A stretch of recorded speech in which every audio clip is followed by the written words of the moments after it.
Okay, guys, welcome back. Two Fans, One Pod. Week 9 is in the books. Week 9, what a weird week. What a weird week. What a weird week. Where are you right now? How are you Me? feeling? Yeah, like with respect to how the college season is playing out, give me one sentence on how you feel this league has gone so far for you. It could be about gambling, it could be about whatever. Just give me This something. week or this year? No, up to this point, so far this season. I'd say with the overall landscape, with everything, I'd say I'm pleasantly surprised. I'm pleasantly surprised too. Yeah. I'm, considering how awful the season has gone for Penn State, I can't lie to you. It's been pretty rough to I am watch. surprised by that you're pleasantly surprised. Yeah, you know what? You can't. The problem with college football is you can't be mad at it. I'm not going to stop watching college football because Penn State's having an off year. I mean, if that was the case, I would have stopped watching a long time ago, back when James Franklin was first hired, by the way. Okay, how do we want to do this? I kind of want to talk about fantasy. Sorry. It's okay. Go ahead. Understood. Fully understood. Come on. I kind of want to talk about coaching carousel and kind of like where people are and where their heads are at right now. Let's do that. I just feel like it's a good idea. And I also want to use that to segue into maybe the SEC matchup that was the most intriguing, I would say, of the weekend. So first things first, let's acknowledge what happened in Death Valley last night. I think that's worth acknowledging. I don't want to take away anything from Texas A&M because what they did last night is like pretty much nothing short of historic, I would say. They I want to say their record against LSU alone was not great. But LSU being 20-1 under the lights in Death Valley under Brian Kelly, I think that, with how the spreads are going too, like I think, going in ranked top 10 ranked teams going on the road and playing ranked matchups, apparently it was playing out real poor for the road teams. But we saw that change drastically this week. And the biggest one, and I don't want to call it, I'm going to call this an upset because that's what this was, okay? Texas A&M going into Death Valley and thrashing LSU the way they did was an upset. I mean, I agree. It was the biggest shock of the weekend. I think my view on this program is changing almost as drastically as my view on Indiana was. Texas A&M was always that, it was the team that was trying to fight to keep up. We talked about this with Brandon, our guest the other day. Yeah. But that's the way I viewed them, and that's how it always was. Even when you saw Johnny Manziel there, I think the program itself, it was like Kevin Sumlin was not a good coach. They fired him. I mean, no. They had an old Field. They just got Kyle Field. Like that. Yeah. The whole Manziel doc. The 12th man the story was that A&M wasn't there yet, but like that they were always just right there about to crack the surface. Dude, I saw the A&M, and I'll make sure to clip it and put it in here. But I saw that A&M student section at LSU, and they were going crazy. They were doing the same chants they do at Kyle Field, and they were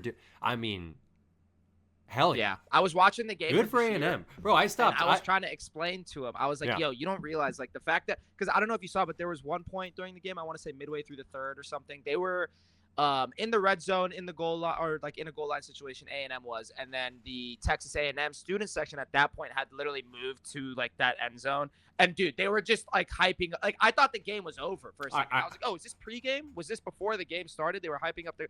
I was like, dude, this is bad. No, they took over. It looked really bad. Yeah, they took over. Let me ask you a question. Does this look better for A&M or worse for LSU?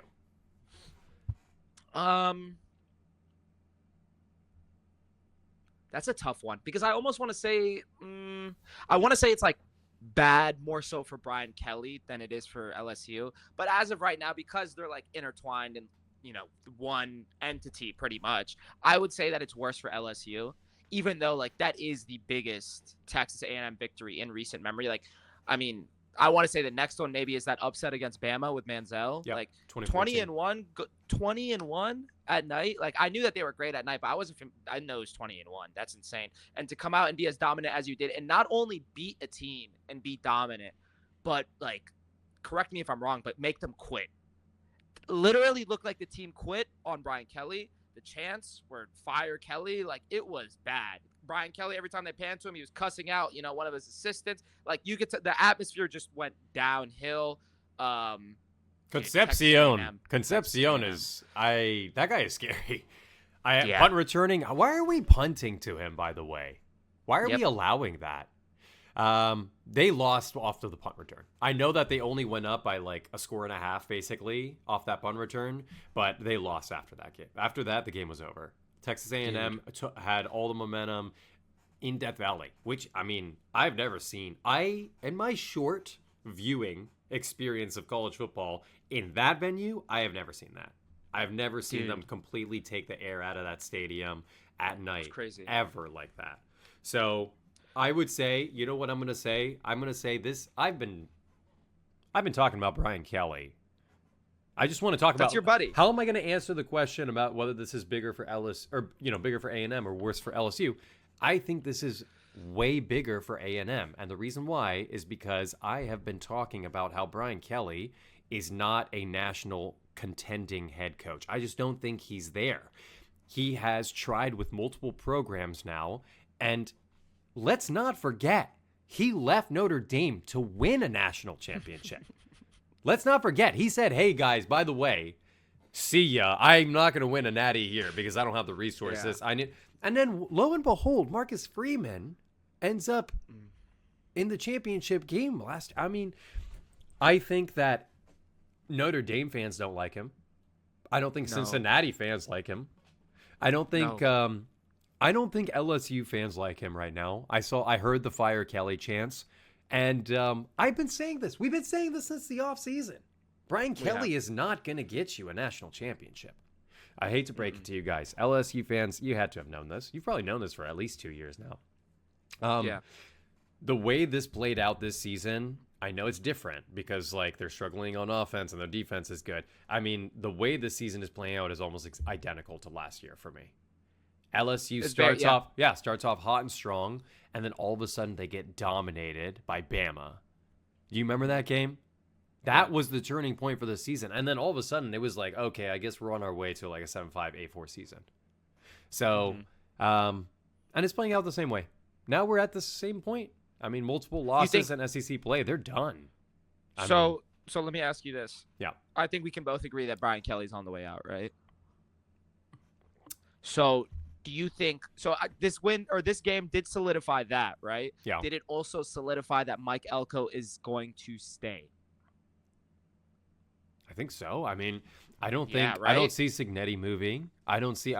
We're learning that you can pretty much do whatever you want at any program now. Look what's happening at Texas Tech.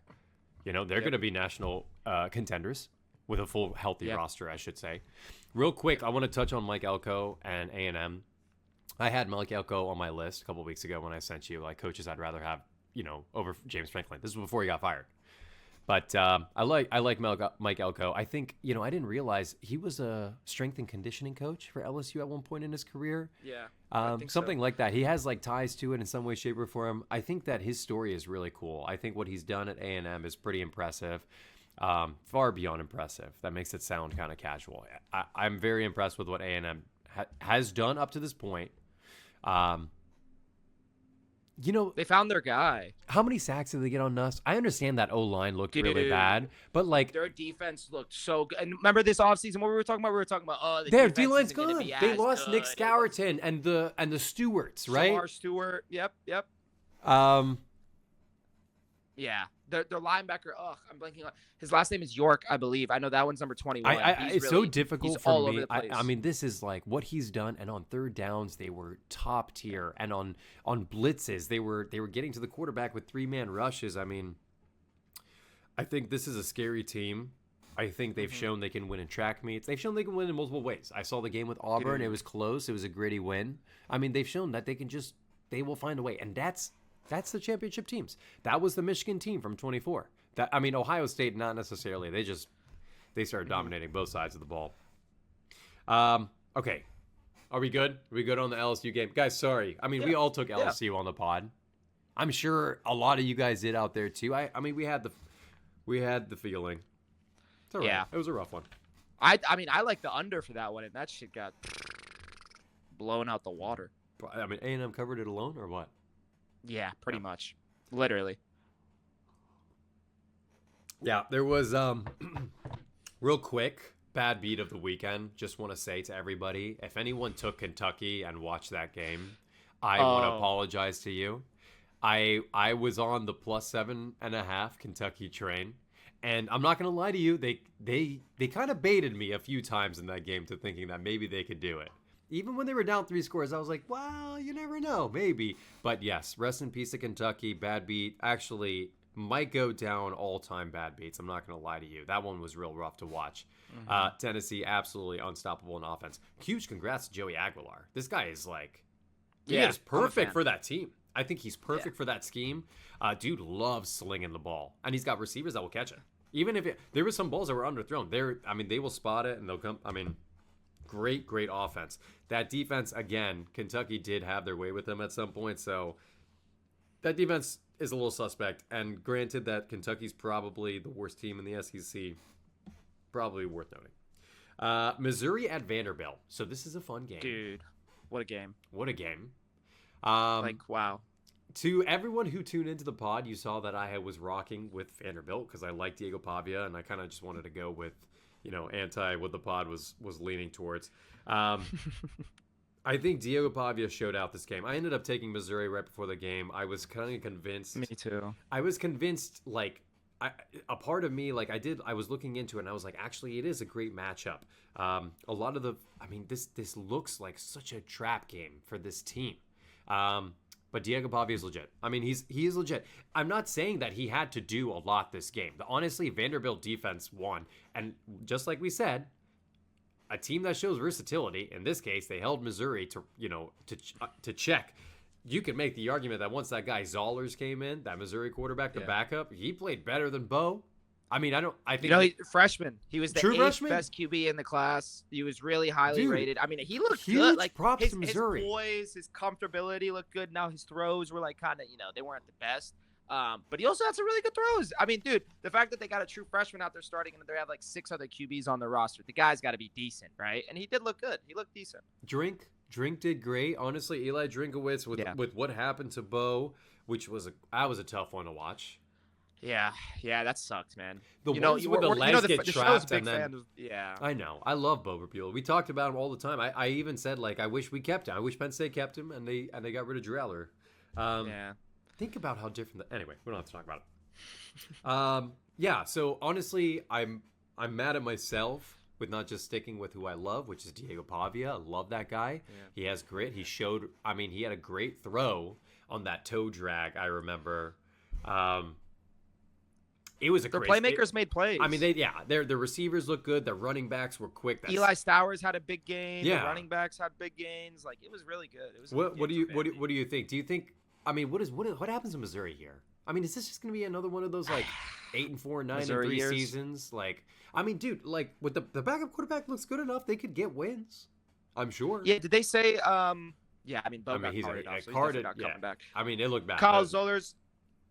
I feel I think Bo, I believe he's a senior, junior, something like that. Maybe he comes back next year. Maybe he doesn't. But I mean, dude, you have a super stacked team. You have a very talented roster, and now you have your freshman quarterback, who I'm sure you were really eager and hyped to see eventually. If not, probably not this year, but next year. So you can get an early look at him. I can't remember the rest of their schedule off the top of my head. Okay, hold on. But depending on that, they can see, just kind of use it as an assessment sort of thing. But yeah. I don't know. It's going to be tough for them. They have, 2 or 3 losses? They have, who? Vanderbilt or Missouri? Mizzou. No, Mizzou they have 2 now, right? I mean, it's going to be Alabama and Vanderbilt. So, I mean, the team is still a good team. I think even without Bo, we've learned that. They are, yeah. Ahmad Hardy is still a beast. That guy is still in contention for best running back in the country, I would say. I think, granted, Eli Drinkowitz is, also crazy good with his scheme calling. And, I mean... Defenses get confused. They put up points. Yeah, they got A&M, Mississippi State, Oklahoma, Arkansas left. Who's at home? First two are at home. The Oh, A&M okay. and Mississippi State at home. And then the last two are on the road. You know, the A&M game is interesting. I wish they had Bo. I know. That's going to be a fun game to watch, though. I mean, I know who I'm putting money on. Hold on. Time out. I want to take a moment. Yes. We need to address this. This is really important. Uh-huh. Wagons. Who's your wagon this year so far? I'm talking a team that even if they have all the money on them, all the bets on them, they're still covering that shit no matter what. Oh, like who am I rocking with? Yes. No matter what. Yes, talk to me. There has to be a team. I'll give you a good one right here. Ooh. What's yours? Texas Tech. Wagon. Absolute wagon. I like that. I'm telling you, like they that. haven't covered maybe once, maybe twice this year. I mean, like, I'm telling you. Dude, Utah. Utah's great. They didn't cover against Texas Tech, though. I know. That was the one. That's funny we brought Texas it Tech up. is a different beast. No, there are certain teams out there that are wagons to me. I'm definitely putting Texas Tech on there. I almost want to throw Ole Miss in there after last week, man. Ole Or Miss after look yesterday. Ole Miss look good. Dude, Ole Miss look I good. love that Tell me program. about him. Tell me about your favorite head coach. Yeah. Hold on. What do you First think of all- about that interaction with that player at the end of the game where he's like, Yeah. trolling him on national television? I mean, listen, Lane's gonna be Lane It's at Lane. the end of the day. It's Lane Kiffin, guys. Are you really? yeah. Were we surprised? It's lighthearted. You could tell, like, was Yeah.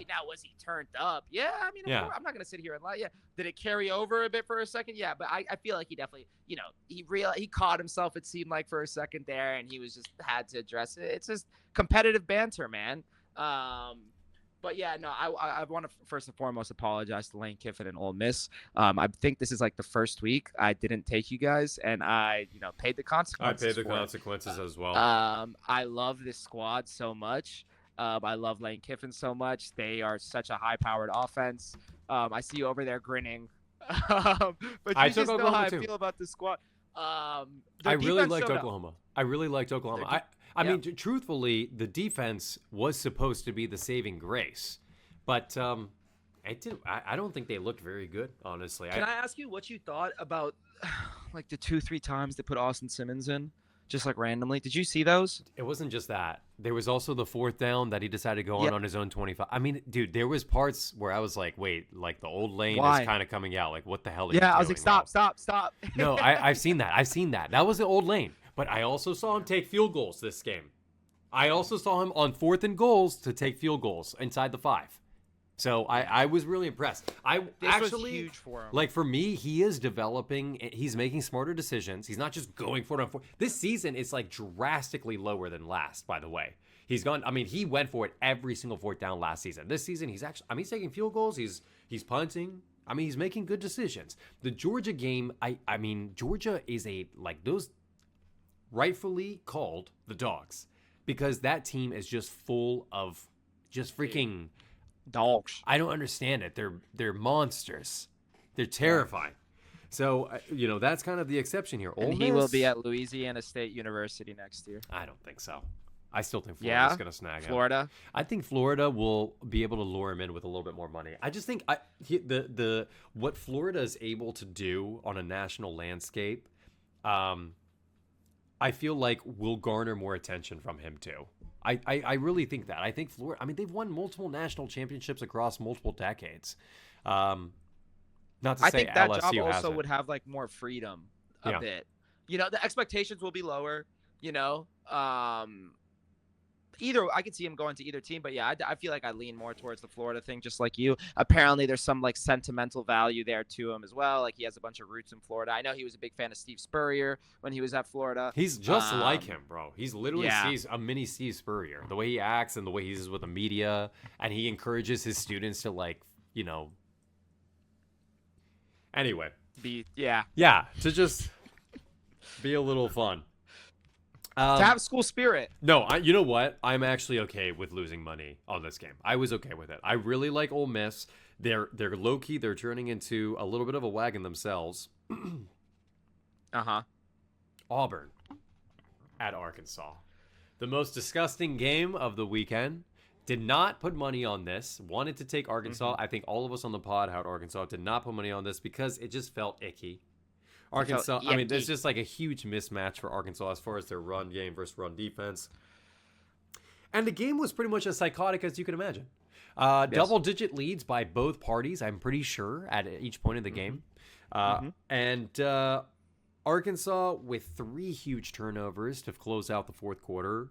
Love to see that. Love to see. You know what? Taylor Green, I understand he's under a lot. The Auburn defense is no joke.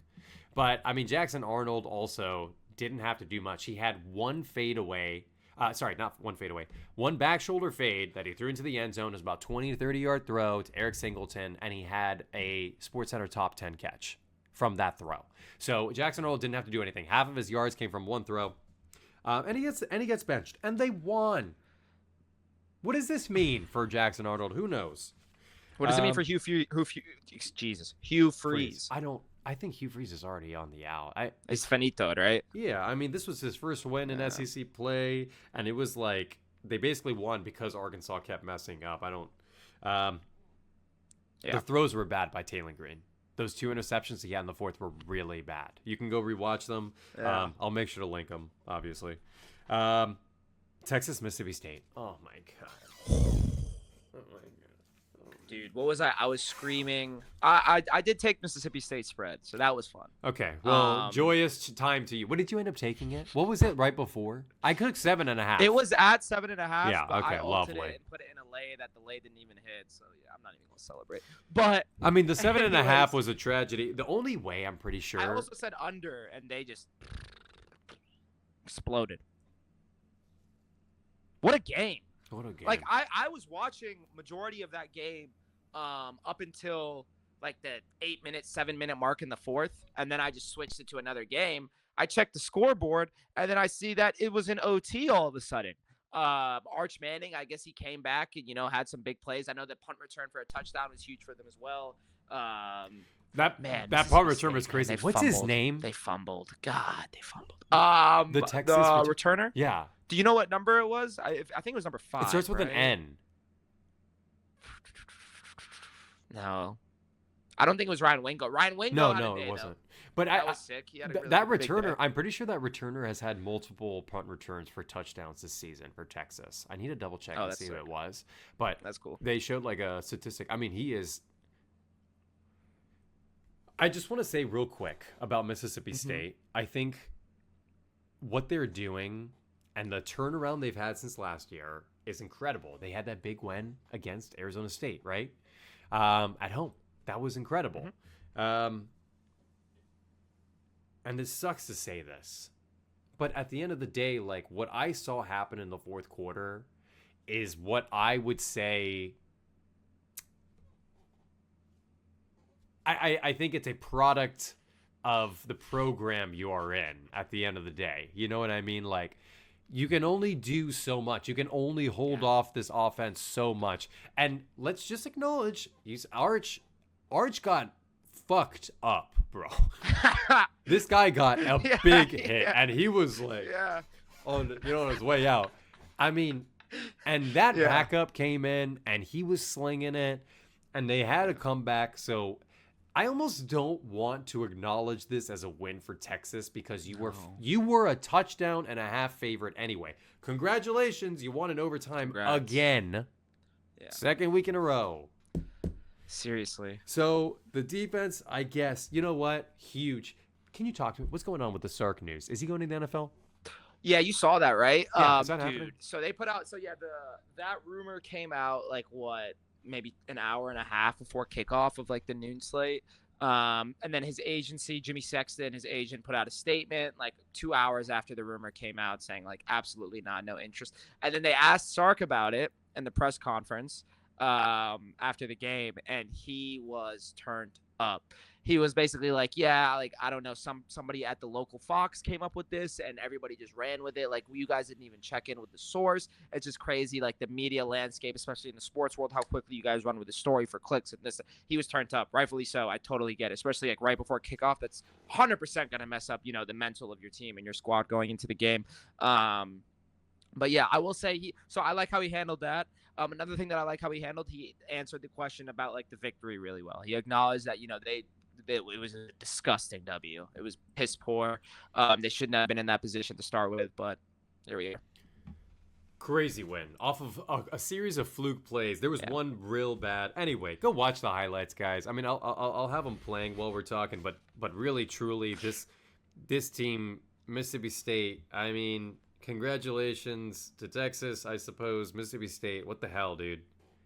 You had one job. What the hell? Like, actually, like, 17 what the hell, points dude? in the fourth, dude. You had one job. It's just like you said. I felt like they exhausted like all their resources, all that play, like the it felt like juices, everything. They ran out. They used everything they could. And then they were so deflated they couldn't do anything anymore. I've seen it happen so many times as a Penn State fan, by the way. Okay, last big SEC matchup, then we can go into the Big Ten. Alabama at South Carolina. Yeah. Can we start scolding them now, I guess Alabama really isn't good against dual threat quarterbacks, you know? That's why I said on the pod. I do think that South Carolina in particular makes things interesting for Alabama too. As a hit like historically those games is like they're always close for some reason. And it's because even Nick Saban said it on the show on College Game Day Morning. He said, like, if I were Kalen DeBoer, I would be shaking in my boots right now having to go down to South Carolina. So, yeah, we said that they struggle against the mobile quarterbacks. Ty Simpson, really, they kind of shut him down. Dylan Stewart had a day. Actually, that whole D-line really had a day. And not to say they don't. They have NFL talent on that team, do they not? Yeah. Rasul Faison isn't NFL. I mean, Lenora Sellers is still one of the best quarterbacks in the country. He just doesn't have an offensive line. We've established that. And here we go again. Obviously, his skills. Dude, there was some, like, I'm telling you, I understand he fumbled the ball and essentially lost the game. What did he do? But there was some, like, you know what I mean? I am telling you, like, it is stuff you see in video games. The cut, I was like, how did that cut even work? That guy just got obliterated. I don't know. Anyway, so. He's so good, man. I love watching. Like he's just such a prospect. He is really still really raw, but man, is he good? He's so good. So good. What do you think? Do you think South Carolina? What happens? Like Shane Beamer, South Carolina. Another one of those schools. They're in like one of those situations that like Mizzou is in. Obviously, their quarterback isn't hurt, but it's also like, dude, it's just tough. They're in a tough conference. They have I think they still have Oklahoma, Ole Miss maybe was the other one. Like they're at Ole Miss, at A&M. Then it's a tough one. They got to play Coastal Carolina at home. That's a tough one. Oh, and then the Clemson game. They get that at home too, at least. That's a tough schedule. Yeah, so it's really tough for them. 3 of those games are gonna. I mean, they might be even underdogs against Clemson at home. I don't know. That game might end up being a push. I am a fan of Beamer. You know that. So I hope that he's still there next season. But we'll see. Yeah, it's gonna be it's a lot of eyes I think are gonna be on South Carolina this offseason because of personnel, and players. So coaching staff and the players. We'll see. I think there's gonna be a lot of movement. Ole Miss, where are they for you in top 10? What number? Don't even think about it. Just where do you put them? 5. Where do you put A&M? 3. Fair. I like that. For sure. Bama? Like, yeah. They might just be number 4. 4. It might just be 4. A&M, Alabama, Ole Miss. Yeah. That's not a bad list. Did you see the new top 25? It came out? No, I have not. Did you hear it? I have not. Would you like to hear it? Yeah. Let me pull it up. You know what? I'm not a huge fan of the AP. I thought don't they do the CFP after week 8 or week 9? I thought they do that. No? Or is that later on? Sounds right. That sounds right. Something like that. Georgia Tech at 8 is interesting. Ole Miss, they put them at 7. They put Oregon at 6. Georgia at 5th. Damn, Georgia Tech at 4. I mean, they literally pushed up Ole Miss over Georgia Tech because of the win. BYU moves up a point. Oh, BYU and Miami are tied in the AP at 10th. 1,069 points. That's Holy so funny. Shit. Identical points. BYU is an interesting. Let's talk about BYU for a second. BYU, game, right? Oh my God, what a disgusting game. Another team that completely deflated. I mean, Iowa State, I really thought Iowa State was walking away with the win here. This is another fourth quarter crumblerman's, shamblerman's, like, what the hell happened? Iowa State, I understand Iowa State is like dealing with injuries, and I understand that Rocco Beck is essentially carrying this team right now offensively. But he looked good. I mean, they were up by double digits, multiple points in the game. BYU finds a way. They'll grind out the win. They literally found a way. What do we do about BYU here? What do we do? Is BYU like? I understand the Big 12 is kind of it. The Big 12 has its own bubble. It really does, because such a bubble. Football is played so differently in the Big 12. You know. Yeah. What do we do about BYU? Much more pass heavy. Much more. It's. Yeah. If BYU and Miami are tied in points. I mean, in the Big 12, I'm still taking Texas Tech and Utah over them, right? Yeah, of course. I mean, between BYU and Miami, who's winning that game on a neutral field? Miami. They have the more physical defense. They will make sure to shut down the dual threat. I mean, they're right now tied 10th place. I don't think that's true. I don't think that's a push game. No, it shouldn't be right. Teams that I probably would have over BYU right now is Miami. I think BYU is better than Georgia Tech. I think they could contend with Vanderbilt. Vanderbilt being at 9. Oh my gosh, what is happening? Dude, it's insane. Like, I've tried to explain to all of our friends that like watch the games with us now and they're not that into college, and I'm like, you guys don't understand. If you showed me this schedule after week 9, I would think you have lost your mind. Ohio State, Indiana, top of the charts.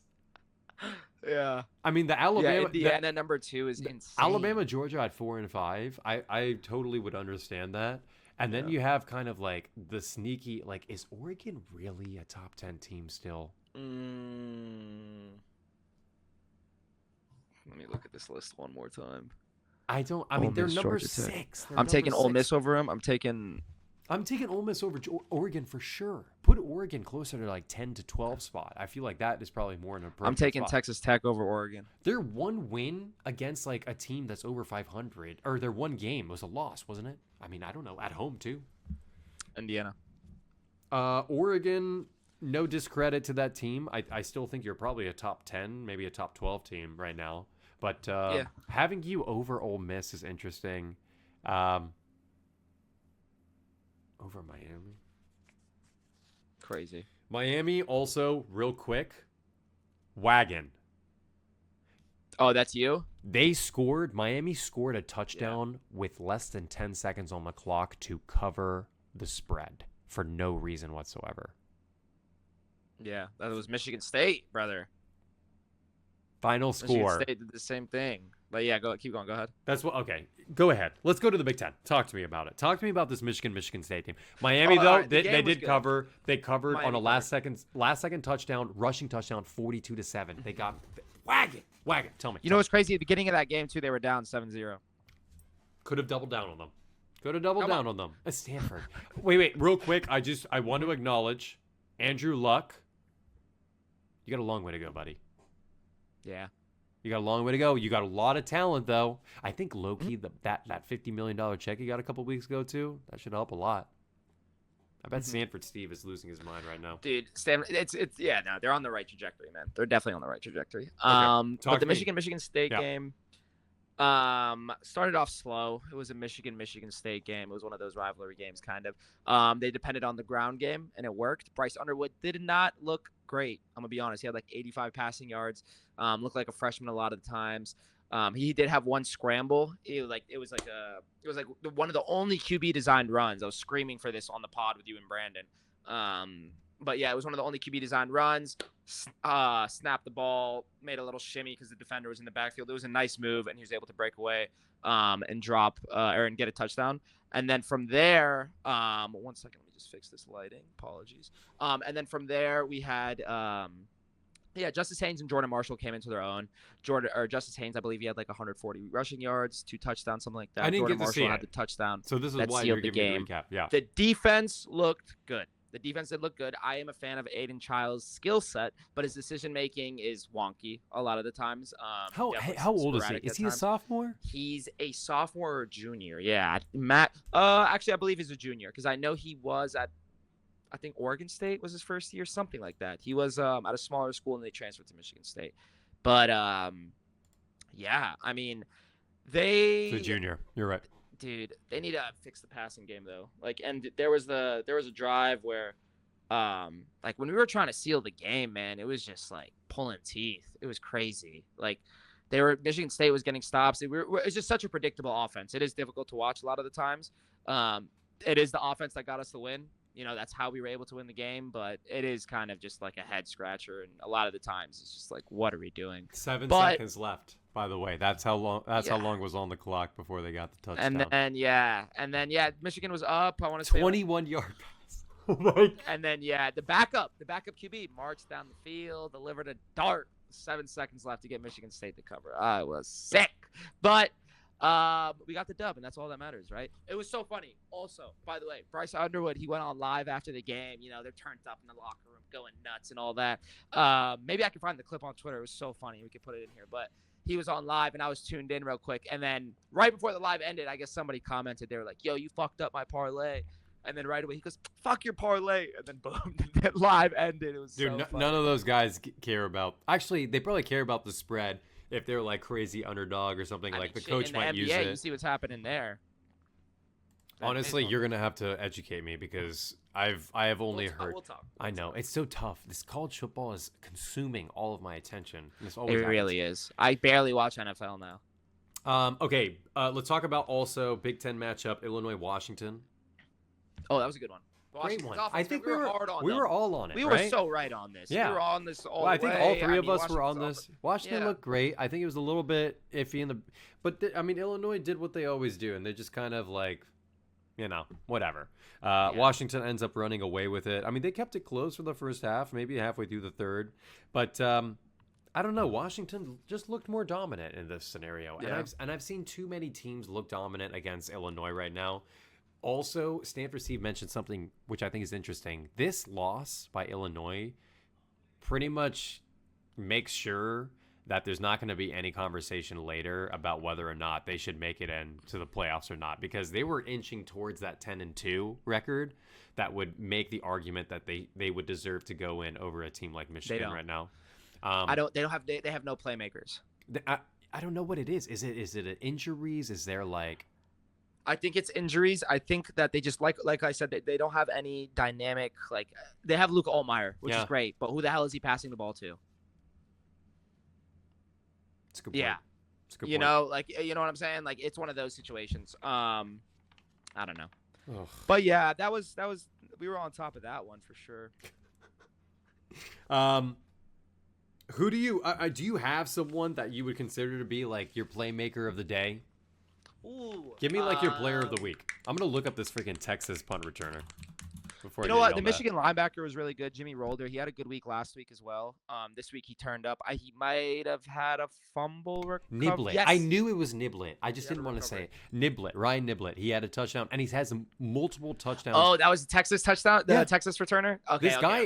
This guy is incredible. I've heard that name. Yeah. Oh, you know who turned up? And you're gonna remember this name. Yeah. And it's a shame. Rodriguez. Rodriguez had a crazy day. Harlem Berry. Oh, Harlem. He was on pace. He was on pace to having a good. And they even asked him in the postgame. I watched the Brian Kelly interview. They asked him. They were like, dude, this guy was so primed to have his breakout game, and all of a sudden he gets one carry in the second half. And then he was like, yeah, well, the nature of the game, we went down by too much. No, you had a series. Dude. He was so good. Why didn't you depend on him more? Every time he touched the ball, it was the first time spread. I was like, oh no. Every time he touched the ball, and he looked so good. He was the one beacon of hope on that team yesterday. I don't know. Harlem Berry was my standout though. He looked great. Two great players, both in the SEC. You said Jacob Rodriguez looked good. Is that Jacob what you're saying? Rodriguez, he had a crazy day too. But they played Oklahoma State, so it's whatever. I don't even think he played in the second half. But the Texas Tech backups also had a pick six, and that team is stacked and it's good, and I'm afraid for anyone who has to play them in the playoffs because they're secretly really, really good. Were you able to catch the Houston Arizona State game? I don't want to talk about it. Okay, we don't have to. I didn't catch it. Sam Levitt, dude. Oh. I thought this guy was good, dude. I didn't do. He's so good on the sticks on CFB. Dude, he is. I don't know. I don't think. Anyway, Arizona State did not look great against a Houston team that's being led by Connor Weigman. Kenny Dillingham after the game, he's like, "Y'all whooped our ass." Da, da, da, da, da. I was like, even if they did, don't fucking say that. Yeah, I mean, why? I was like, dude, shut up. What? Anyway, you know me, I'm not a huge fan of Kenny Dillingham.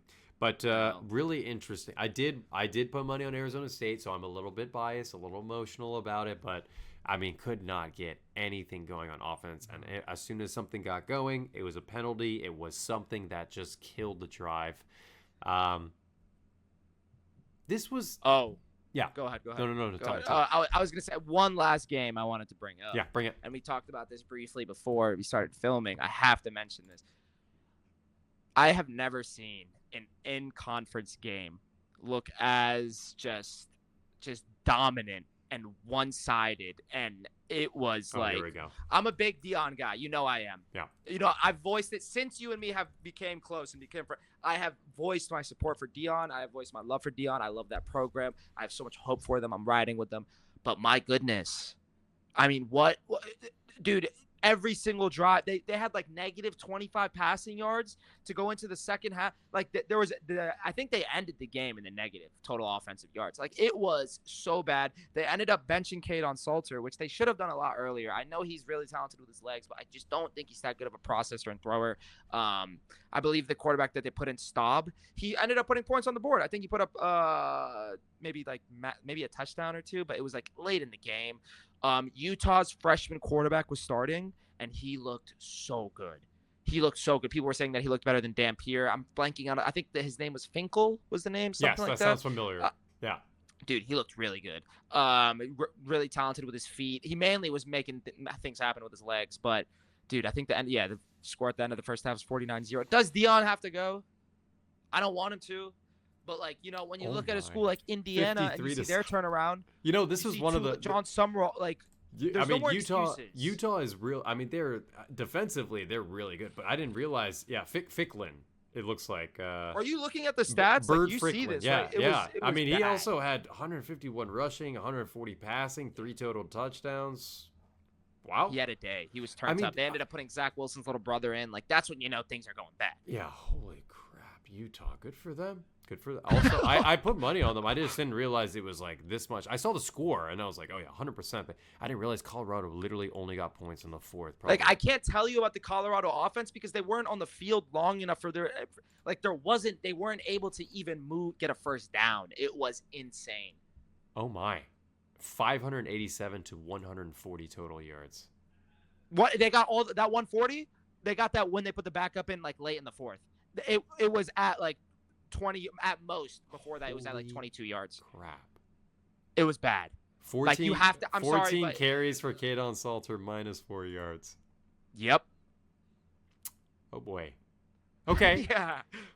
Also, I will say, if you want to talk about one-sided conference games, Indiana, also a wagon, unrelated, complete wagon. That team is terrifying. Yeah, they did dismantle that. That was crazy. I like what Kurt Cignetti is able to do mentally with those kids and make them be as dominant as they are. So I will continue riding the Indiana ladder till the end of the season, most likely. Yeah. Arizona State, not so much.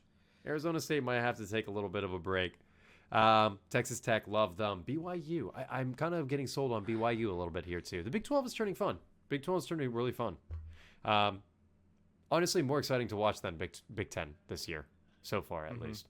These Big 10 no, 100% agree. Yeah, the Big 10 good agree. matchups, like the top 10 matchups have been good, but pretty much everything else, Who's your team that you hate to love? Give me your answer. Because I just thought of mine. Yeah, give me yours. Yeah, I thought of mine. Baylor. You know me. You know, I would say it's them. I mean, I would say Colorado, but I haven't followed them that much this year. That's a really good question. I like that. I don't even know who is it. It's like for you, it's like someone that you will put money on constantly. Each week, I'm just like, this is the week. This is the team.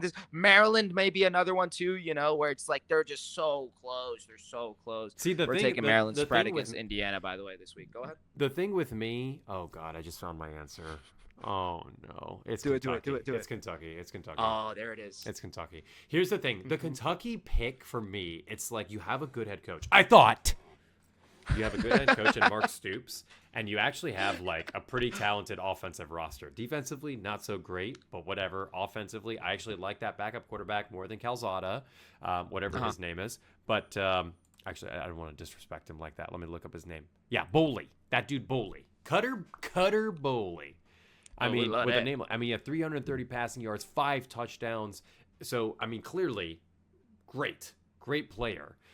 They just can't stop him on defense. 56 points on defense. So, again, if the Wildcats had just a little bit of a better defense, maybe they would cover more games. So far, they've covered for me against Georgia, and that was barely because the line slightly shifted right before the game at 21.5. I'll never forget that. They covered against Ole Miss on a last-second field goal when they were down by 2 scores with like 6 seconds left to go, and they decided to cover instead. You know what I mean? So, interesting. They have covered for me, but they also last night, which had me in shambles because they were supposed to be my wagon last night. So yeah, I'll give them Kentucky. Congratulations. Yeah, I hate to love you. I hate to love you, but I don't know. I really told myself, I said I'm done with this team. I think I'm done with them.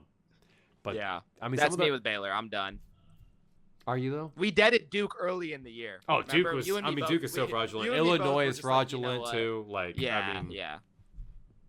Goodbye. Yeah, I'm definitely. I might have to check Baylor's schedule one last time. Yeah, I'm gonna take a look at Kentucky's too. Just one last. What do we got? At Auburn should be fun. At home against Florida. That's what I'm telling you. Some of these games. Home against Florida. Yeah. See. Then they have to go to Vanderbilt and Louisville. Dude, their schedule's actually... I mean, everyone in the SEC has an awful schedule, but they've played Ole Miss, Georgia, Texas, Tennessee, Auburn, Florida. I mean, this is like... And they have to go to Vanderbilt now, which all of a sudden is like, oh, God. And they're going to Louisville for their rivalry weekend game. So that should be real tough. Kentucky might still ride you at some point. Who knows? Who knows? It's a good one. It's a good team to love hating. Hate loving. It's a good team. Kentucky Baylor this weekend. Let's go. What if they hate like? What if Kentucky makes a bowl game and they end up playing against Baylor? That we 100% gotta put money on that game. That would be a fun. Yeah. No, we're going. We're going to the game. Oh yeah. All the money we lost, we have to match that with the ticket to this fucking toilet bowl. Exactly. Okay, guys, that's all the time we got. Go enjoy your Sundays. Go watch some football. Catch up. Get the Sunday scaries for work. Aaron Rodgers is turning up tonight. Aaron Rodgers. Well, we'll see. Always a pleasure, guys. 2 fans, 1 pod. Follow us on all socials. 2 fans. Brandon and Alex here. We're out. See ya.